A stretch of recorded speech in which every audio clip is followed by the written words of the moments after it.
Why do weak men always lose? Why are they destined to be crushed under the weight of history, their names forgotten, their lives wasted? Today, I will reveal the brutal truth that no one dares to admit weakness is not innocence. It is a death sentence. This is Machiavelli's warning, and if you ignore it, you will be devoured by stronger men. Weakness is not harmless. It is not a small defect of character, nor a minor inconvenience in the struggle of life. No, weakness is a fatal flaw. It is the seed of destruction that lies hidden inside a man, waiting to be exploited by others, waiting to consume him from within. Men believe that weakness makes them innocent, even noble, that if they refuse to fight, the world will spare them. But let me tell you the truth, weakness is not innocence.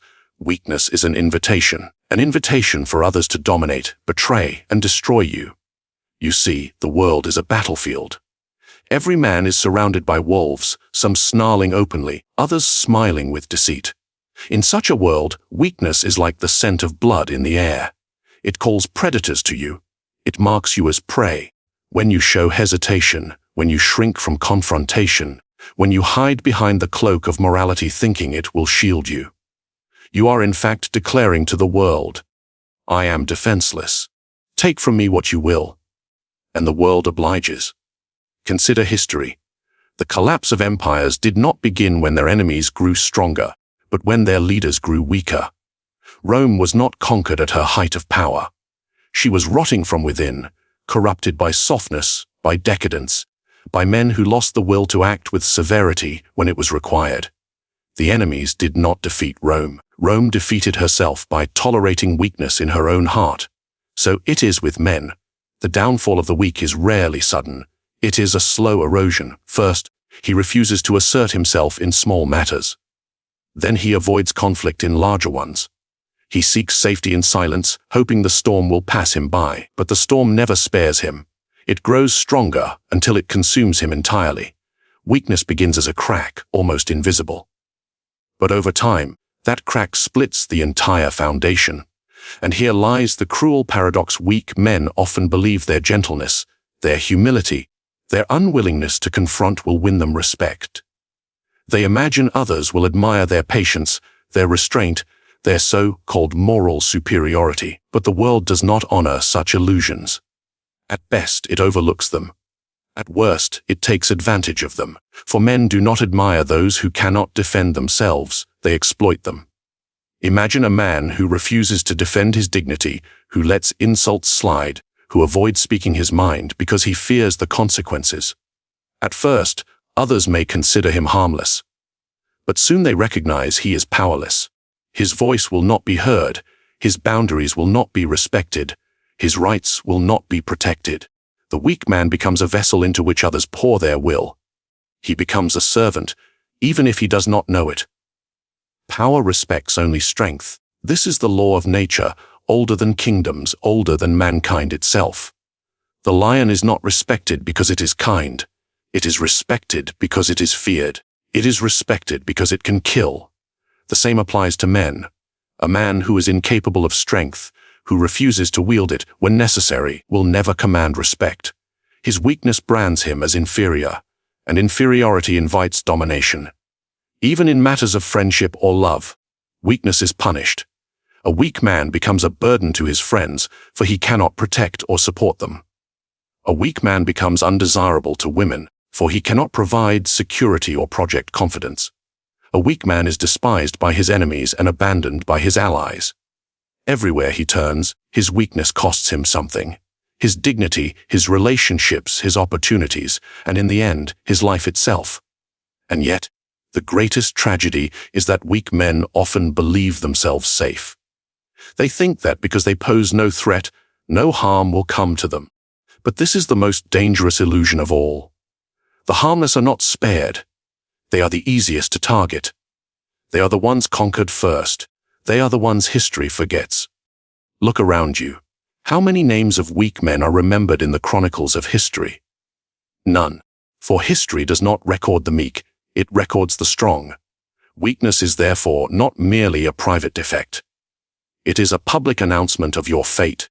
To be weak is to live at the mercy of others, to be ruled instead of ruling, to be used instead of using, to be forgotten instead of remembered. It is not a neutral position in life. It is a sentence. And every weak man must eventually pay the price for believing that the world would forgive what it never forgives: the inability to protect oneself, to act decisively, to seize power when the moment demands it. Strength is the currency of power, and those who possess it are always rewarded, while those without it are discarded like dust. The world has no patience for the powerless, for power itself is drawn to those who radiate the will to dominate. Men deceive themselves when they think life honors fairness or justice. Life honors strength, and it always has. Strength is not only the arm that wields the sword, but also the mind that wields cunning, the voice that commands, the will that refuses to yield. Wherever such strength is found, rewards inevitably follow.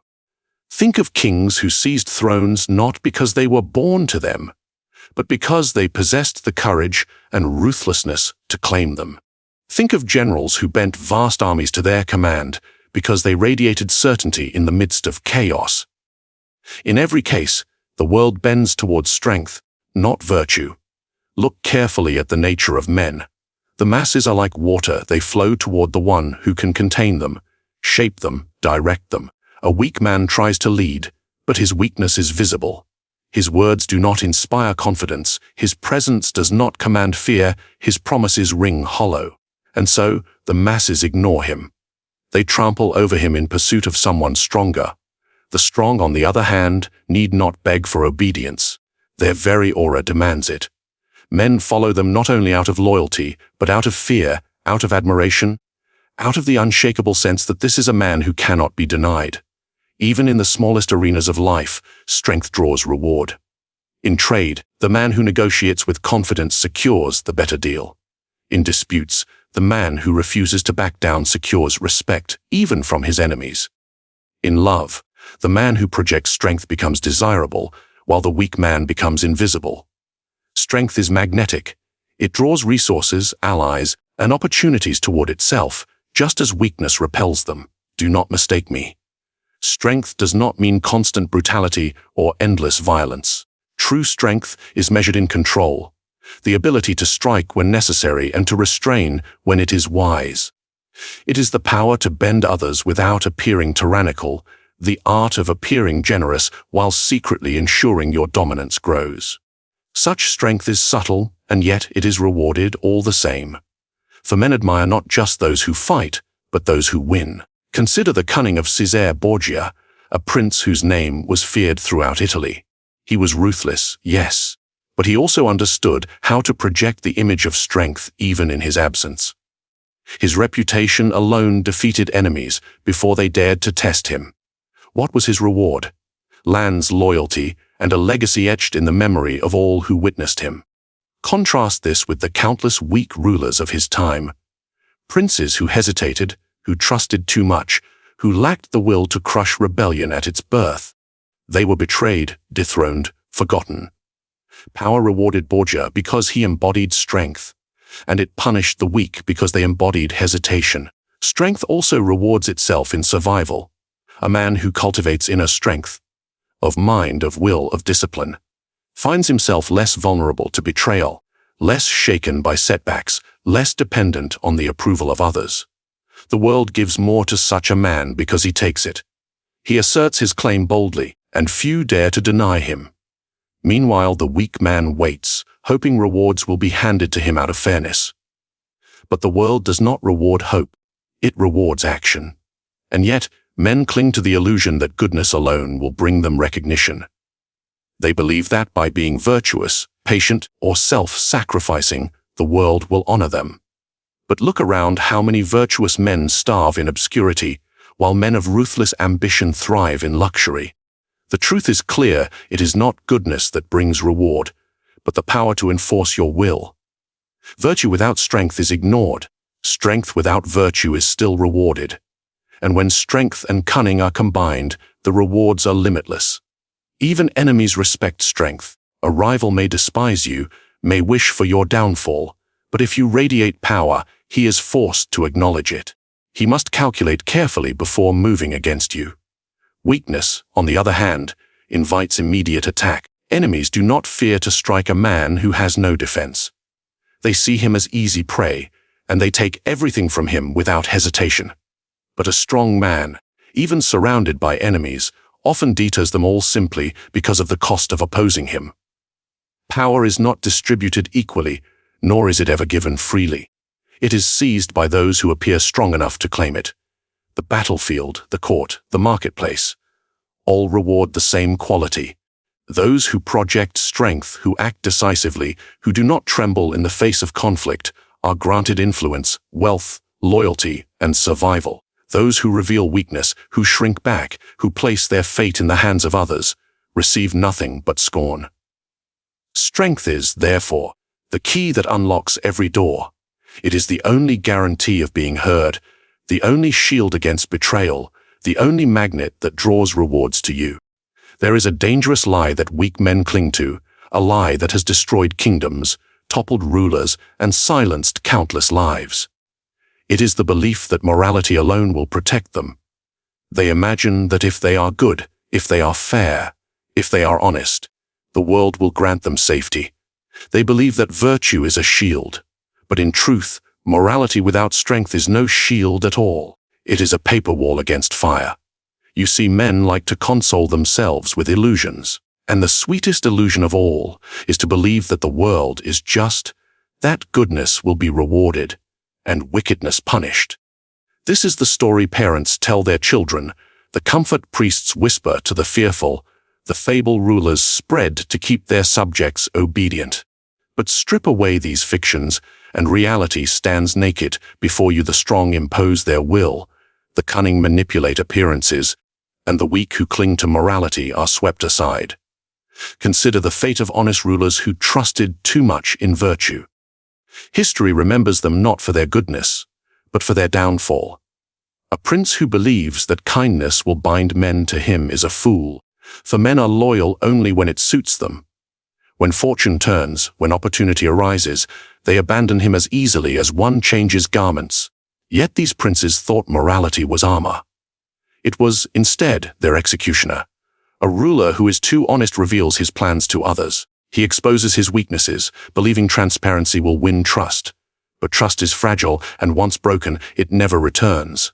Worse still, honesty gives enemies a map of your mind, your habits, your vulnerabilities. They know exactly where to strike. And when they do, the honest man is defenseless, for he has no deception with which to shield himself. His morality betrays him, and his enemies rejoice. Even outside the throne room, the same law applies. A man who prides himself on being good in business, who never deceives, who never pushes, who never resists exploitation, becomes easy prey.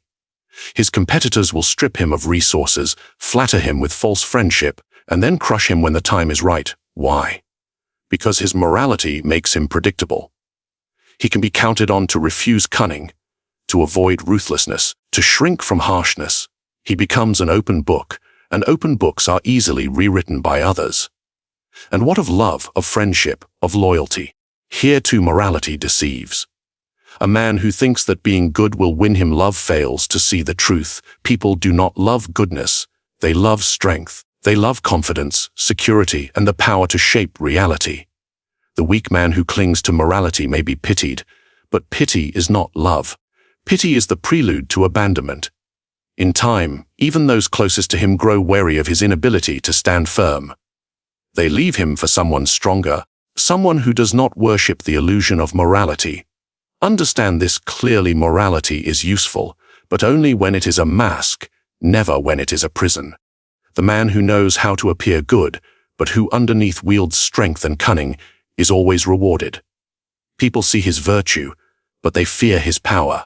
They believe he is just, but they know he is dangerous.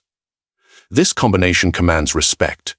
Yet the man who is good without strength commands nothing. He is either mocked, ignored, or sacrificed. The illusion of morality is strongest among those who fear to face the truth of the world. It is easier to believe in fairness than to accept cruelty. Easier to believe in justice than to accept betrayal. Easier to believe in a moral order than to admit that power decides everything. But the man who lives by these illusions is like a sailor who steers by the stars, not realizing that the sea beneath him is full of storms. His charts may be beautiful, but they will not save him when the waves crash. Do not misunderstand, I do not say that virtue has no place. A wise man uses morality as a tool, as an appearance to charm allies, to pacify the masses, to hide his ambition. He uses morality to appear harmless until the time to strike arrives. But he never binds himself to it, for once morality becomes a chain, it drags him down. The illusion of morality convinces men to disarm themselves in a world where everyone else carries weapons. It convinces them to show mercy to those who would show them none. It convinces them that being loved is safer than being feared, and when reality exposes the illusion, it is always too late. Weakness is not cured with comfort. It cannot be erased with gentle words, nor replaced with lofty ideals. To overcome weakness, there is only one path. A harsh remedy, a bitter medicine, one that demands sacrifice, discipline, and the courage to embrace ruthlessness. Men who wish to rise must abandon the illusions of safety and morality, and instead harden themselves to the reality of power. This is the only remedy, and it is not a pleasant one. The first step is the most brutal. A man must kill the weaker version of himself. He must strip away the excuses, the hesitations, the cowardice he has sheltered behind. The weak man tells himself that his gentleness makes him noble, that his restraint makes him wise, that his submission makes him virtuous. But these are lies, illusions he clings to because he fears the cost of strength. The harsh remedy begins with truth. No one respects a man who cannot defend himself. No one follows a man who cannot command. No one remembers a man who refuses to act. The remedy demands transformation, and transformation is never gentle. It is violent. A man must take his comforts and burn them. He must test himself in conflict, throw himself into hardship, strip away dependence until he stands with only his will intact. Power rewards only those who are willing to suffer for it, who are willing to be feared rather than loved, who are willing to strike first rather than be struck. Weakness dissolves only when a man teaches himself that survival requires ruthlessness. You see, the weak man believes he can win by avoiding confrontation. He shrinks, he hides, he apologizes, hoping others will spare him. The harsh remedy teaches the opposite. Do not avoid confrontation, seek it. Do not retreat from conflict, embrace it. For only in battle, whether with others, with fortune, or with the self, can strength be forged. A man who never risks defeat will never know victory. But ruthlessness must be learned not only in action, but in perception. A man must train himself to project strength, even when doubt corrodes him inside. Men do not see your thoughts, they see your appearance. And appearance is often more powerful than truth. The harsh remedy teaches you to wear the mask of the lion and the fox. You must appear confident even in fear, ruthless even in hesitation, cunning even in ignorance. For men respect the appearance of power, and often they bow to it without ever testing whether it is real. The remedy is harsh because it demands deception. The weak man believes honesty is a virtue, but honesty, untempered by cunning, is a weapon you hand to your enemy. A man who seeks power must learn to deceive, not as a pastime, but as a shield. He must learn to speak words that disarm while planning moves that destroy. He must learn to appear merciful while sharpening the knife. He must learn to promise loyalty while preparing betrayal, if betrayal secures his survival. To most men, this seems cruel. To the wise, it is necessity. It is also harsh because it requires sacrifice. Weak men cling to comfort. They cannot endure hunger, discipline, isolation, or pain. And so, they remain weak. But the man who seeks the remedy must embrace these trials. He must give up the luxury of always being liked, for the strong are often feared. He must give up the luxury of comfort, for strength is forged in discomfort. He must give up the luxury of certainty, for power is born from risk. Weakness thrives where men cling to safety. Strength thrives where men embrace danger. This remedy does not mean abandoning morality entirely. It means mastering it as a weapon. Appear good when it is useful, but never allow goodness to chain you. Show mercy when it wins loyalty, but never hesitate to destroy when destruction is necessary. Appear trustworthy when it disarms suspicion, but keep your true intentions hidden, locked away where no one can reach them. Weak men are destroyed because they worship morality as truth. Strong men thrive because they use morality as disguise. And do not think this remedy is reserved only for princes, generals, or rulers. Every man in his own life faces the same demand. In his work, in his family, in his relationships, he must decide whether he will be prey or predator, servant or master, forgotten or remembered. The harsh remedy is available to all, but most refuse it. They prefer comfort to conflict, illusion to truth, weakness to strength. And so they are ruled, they are betrayed, they are erased. The harsh remedy is not kind. It strips away softness. It hardens the heart. It forces a man to see the world not as he wishes it to be, but as it is. It teaches him to act when others hesitate, to strike when others talk, to command when others obey. And in this transformation, the weak man dies, and something dangerous is born in his place. Now you have seen the truth that most men refuse to face. Weakness is a fatal flaw that invites destruction. Strength is the only quality the world rewards, and it rewards it generously. Morality, when worshipped blindly, is nothing more than an illusion, a trap that binds the powerless. And the only cure for such weakness is a harsh remedy, the embrace of ruthlessness, the mastery of deception, the cultivation of strength until others bow to your presence. Understand this: the world is not gentle, nor is it fair. It does not pity the weak, nor does it honor the good. It remembers only the strong, the men who seized power, who shaped destiny, who refused to be prey when surrounded by predators. If you wish to survive, if you wish to rise, if you wish your name to be remembered, then abandon illusions. Strip away weakness. Appear strong, act cunningly, and never hesitate when the moment demands cruelty. For history has spoken with one voice: through every age weak men always lose, and strong men write the story of their defeat.